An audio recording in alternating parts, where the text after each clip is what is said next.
नमस्कार दोस्तों, मैं गोपाल राजपूत मेरी दिल्ली मेरी शान की विशेष खबर में आज माता झंडे वाले मंदिर पर हूँ। हमारे साथ माता झंडे वाले मंदिर के ट्रस्टी श्री रविंद्र गोयल जी हैं।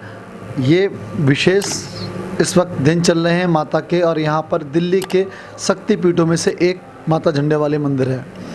यहाँ पर लोगों की मनोकामना पूरी होती हैं, और दिल्ली का ऐसा कोई व्यक्ति नहीं है जो यहाँ पे कभी ना कभी अपने जीवन में एक बार दर्शन करने नहीं आता। इस बार कुछ विशेष चीज़ें हैं इस मंदिर के अंदर, हम जानेंगे कि नवरात्रों के अंदर क्या क्या विशेष प्रावधान किए गए हैं मंदिर के अंदर। स्वागत है सर आपका मेरी दिल्ली मेरी शान में।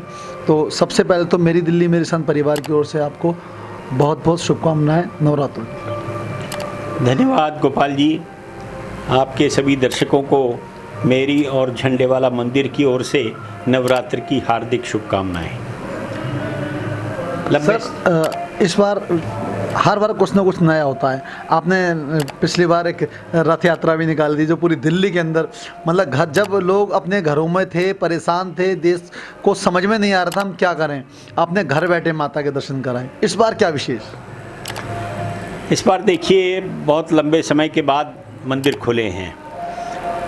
पहले हमको ऐसा लग रहा था कि शायद इस बार भी इस त्यौहार के दिनों में मंदिर खुलने की इजाज़त नहीं मिलेगी, लेकिन फिर आखिर में 30 तारीख की रात को ऐसे आदेश आए कि मंदिर खुल सकते हैं। तो हमें बड़ी प्रसन्नता भी हुई और लोगों को भी बहुत अच्छा लगा, क्योंकि लंबे समय से लोग मानसिक तनाव से, आर्थिक उससे जूझ रहे थे, और मंदिर ही एक ऐसी जगह है कि वहाँ भगवान के दरबार में आकर व्यक्ति को मानसिक शांति मिलती है, उसको एक बल मिलता है। तो लेकिन चलिए, अब मंदिर खुल गए हैं तो हमें तैयारी भी करनी थी, लेकिन समय बहुत कम था। अब हमें लगा कि भक्त तो आ जाएंगे मंदिर खुलने पर, और यदि हमारी तैयारियां नहीं हुई तो फिर यहाँ पर उनके लिए बड़ी असुविधा हो जाएगी। तो हमने बड़े युद्ध स्तर पर इन 6 दिनों में ही वो सभी तैयारियां की ताकि भक्त यहाँ पर आएँ और सुविधा के साथ सुरक्षित प्रकार से दर्शन कर सकें। कुछ विशेष है सर? अभी कोविड की महामारी गई नहीं है, तो सरकार के दिशा निर्देशों के अनुसार ही हमने मंदिर में भक्तों की व्यवस्था दर्शन की है। उनके सब जगह थर्मल स्क्रीनिंग होती है, सैनिटाइजेशन होता है, मास्क ज़रूरी है, शारीरिक दूरी का भी हम ख्याल रखते हैं। तो इस प्रकार मंदिर में भक्त आते हैं, और प्रसाद की हमने व्यवस्था नहीं रखी है। किसी भी प्रकार का प्रसाद चढ़ाना बिल्कुल मना है, लेकिन मंदिर से बाहर जब भक्त जाएगा उसको प्रसाद ज़रूर मिलेगा। अलग अलग दिन में अलग अलग तरह का प्रसाद मिलता है। दोपहर में और शाम को उनको भंडारा बांटा जाता है।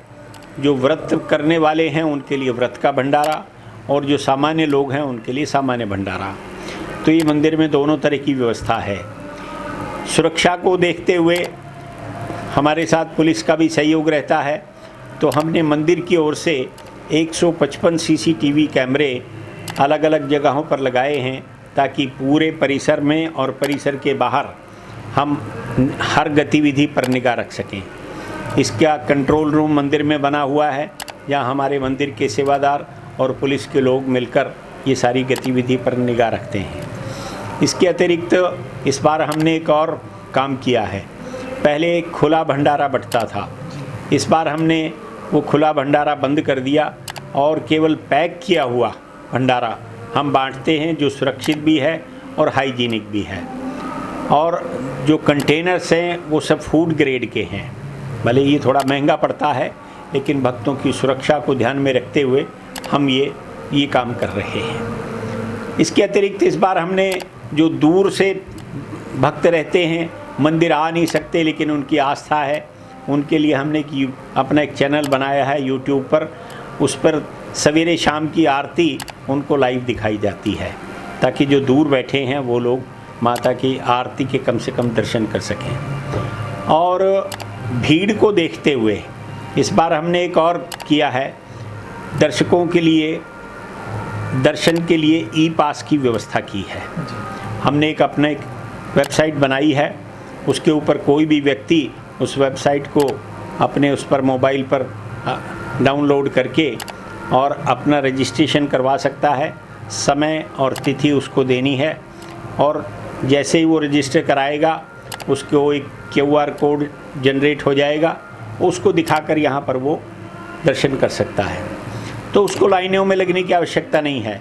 अब उसको ये भी पता है कि नहीं एक निश्चित समय में मेरे दर्शन हो जाएंगे, तो उससे समय की भी बचत होती है और मंदिर को भी उससे ये लाभ होता है कि हमें व्यवस्थित करने में दर्शकों को उसमें हमें सुविधा मिलती है। सर, ये जो QR जो कोड मिलता है ये 24 घंटे जारी रहेगा या 12 घंटे कुछ सिस्टम है? एक QR कोड केवल एक दिन के लिए होता है, अगले दिन वो फिर जनरेट कर सकते हैं। हम लंबी बुकिंग इसलिए नहीं कर रहे कि कुछ लोग उसको बुक करके छोड़ दें तो अनेक लोग उससे वंचित रह जाएंगे। मेरा कहने का मतलब है जैसे आज मैं जनरेट करता हूँ तो कल के लिए करूँगा और वो मतलब जो भक्त हैं लगातार 24 घंटे आते हैं। आज के लिए आप आज के लिए भी कर सकते हैं और अधिक से अधिक एक दिन एडवांस में कर सकते हैं। वही पूरे नवरात्रि के लिए नहीं है, एक दिन एडवांस में आप कर सकते हैं। और जिस समय अभी तो हमने जैसे लॉन्च ही किया, ज़्यादा इसका प्रचार भी हमने नहीं किया था, लेकिन तो भी इतने लोगों तक ये जानकारी पहुंच गई कि कल हमारा सर्वर ही क्रैश कर गया। फिर हमने दोबारा उसको अपग्रेड किया है और अब लोग उसको दोबारा से फिर अब से ई पास लेकर और दर्शन कर रहे हैं। इसके अतिरिक्त 24 घंटे अपने एक चाय का भंडारा हमारा चलता है, उसमें लोगों को आलू के चिप्स बांटे जाते हैं, बिस्किट बांटे जाते हैं, रस बांटे जाते हैं, अलग अलग समय पर शरबत बांटते हैं। तो यानी भक्तों को उनका थकान उतरती रहे, उनको कुछ भूख प्यास भी उनकी मिट जाए और यहाँ से खुशी खुशी दर्शन करके वो जाए, ऐसी हमारी इच्छा रहती है। मतलब कि आप इस बात का विशेष ध्यान रखते हैं कि दिल्ली से बाहर से भी जो भी भक्त आते हैं, क्योंकि मैं तो खुद जानता हूं कि इतनी लंबी लाइन भी होती थी और आज भी लाखों की संख्या में वो होते हैं भक्तगण, तो ताकि उनको आसानी रहे और थकान ना पड़े। भक्त को कम से कम समय लगे, इसके लिए हमने एक और व्यवस्था भी की है। पहले मंदिर में प्रसाद चढ़ता था, उस प्रसाद को पलटना पड़ता था, वापस उसको देना पड़ता था, उसको तिलक लगाया जाता था, इसमें समय बहुत लगता था। अब हमने वो सब ख़त्म करके हमने सीधे दर्शन की व्यवस्था की कि भक्त दर्शन करे और बाहर निकले। बाहर निकलने पर उसको प्रसाद मिलता है, ताकि मंदिर के अंदर का समय जो है वो कम से कम लगे।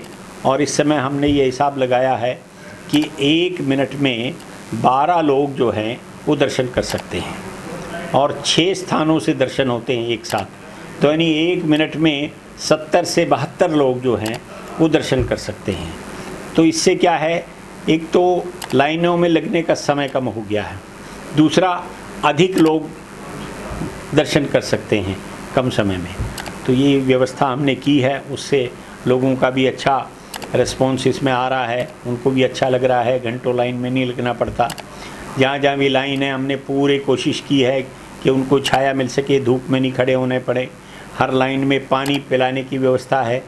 फिर वहाँ पर हमने जगह जगह जब आरती होती है उस समय मंदिर बंद हो जाता है भक्तों के लिए, तो जो बाहर रुक जाते हैं उनकी इच्छा होती है कि हम आरती भी देखें मंदिर की। तो हमने बाहर एक QR कोड बनाए हैं, तो वो अपने उस पर स्कैन करके और वो भक्त जो लाइनों में खड़े हैं वो भी लाइव आरती जो है वो देख सकते हैं, क्योंकि मंदिर में नहीं आ सकते तो बाहर ही वो लाइव आरती जो है वो देख सकते हैं। तो ये व्यवस्था हमने की है और लगातार हमारी कोशिश रहती है कि भक्तों के लिए हम कुछ नए से नया हम करें, ताकि उनको भी अच्छा लगे और हमें भी भक्तों की सुविधा अधिक से अधिक हम कर सकें, ये हमारा प्रयास रहता है। ये थे हमारे साथ रविंद्र गोयल जी। इन्होंने बताया कि इस बार नवरात्रों में क्या विशेष है, किस प्रकार की व्यवस्थाएं की गई हैं। हम उम्मीद करेंगे इसी प्रकार माता रानी के दर्शन होते रहें भक्तों को और सभी के लिए ये नवरात्रि मंगलमय हो। मेरी दिल्ली मेरी शान की खास रिपोर्ट के लिए मैं गोपाल राजपूत सुरेंद्र शर्मा के साथ माता झंडे वाले मंदिर से।